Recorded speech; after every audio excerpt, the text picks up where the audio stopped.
দীর্ঘদিন ধরে ভারতে অবস্থান, অথচ এখনো দাপট কুষ্টিয়ায়। বিদেশের মাটিতে থেকেও দেশীয় রাজনীতির প্রভাব আর ক্ষমতার দাপটে একের পর এক সিদ্ধান্ত গৃহীত হচ্ছে স্থানীয় পরিসরে। লালন বিশ্ববিদ্যালয়কে ঘিরে ভেতরের সেই অদৃশ্য নিয়ন্ত্রণ এখন আলোচনার কেন্দ্রে। বলছিলাম আওয়ামী লীগের যুগ্ম সাধারণ সম্পাদক মাহবুবুল আলম হানিফের কথা।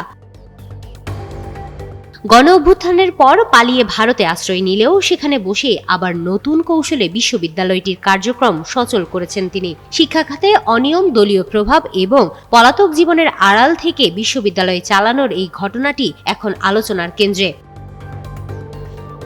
হানিফ যখন ক্ষমতার চূড়ায় ছিলেন তখনই শিক্ষা মন্ত্রণালয় থেকে অনুমোদন আদায় করেন কুষ্টিয়ার হাউজিং স্টেটের ৬ ও ৭ নম্বর প্লটের ঠিকানায়, কিন্তু বাস্তবে সেখানে কোনো বিশ্ববিদ্যালয়ের অস্তিত্ব ছিল না। নিজের স্ত্রী ফৌজিয়া আলমকে ট্রাস্টি বোর্ডের চেয়ারম্যান বানিয়ে লালন বিজ্ঞান ও কলা বিশ্ববিদ্যালয় নামে লাইসেন্স নেন তিনি। তখনকার দিনে সরকারি প্রশাসন থেকে শুরু করে স্থানীয় পর্যায়ে প্রভাব খাটিয়ে বিশ্ববিদ্যালয়ের জন্য জায়গা, নকশা ও ভবনের অনুমোদন সবই এগিয়ে নিয়েছিলেন হানিফ।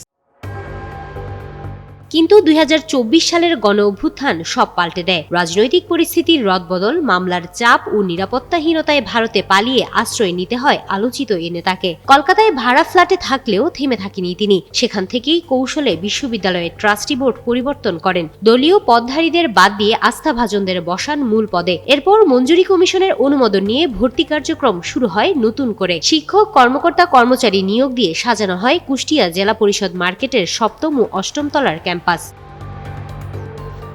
তবে দৃশ্যপট এখন ভিন্ন। নামের সঙ্গে জড়িয়ে থাকলেও হানিফ প্রকাশ্যে নেই বিশ্ববিদ্যালয়ের কার্যক্রমে। ট্রাস্টি বোর্ডের নতুন চেয়ারম্যান দাবি করছেন আওয়ামী লীগের কোনো নেতার সঙ্গে তাদের সম্পর্ক নেই, অথচ পুরো প্রক্রিয়াতেই ছাপ স্পষ্ট হানিফের প্রভাবের। ক্ষমতার দাপটে অনুমোদন নেওয়া বিশ্ববিদ্যালয়টি আজও পলাতক নেতার ছায়াতলে চলমান। হিমাতুল জান্নাত, যুগান্তর নিউজ।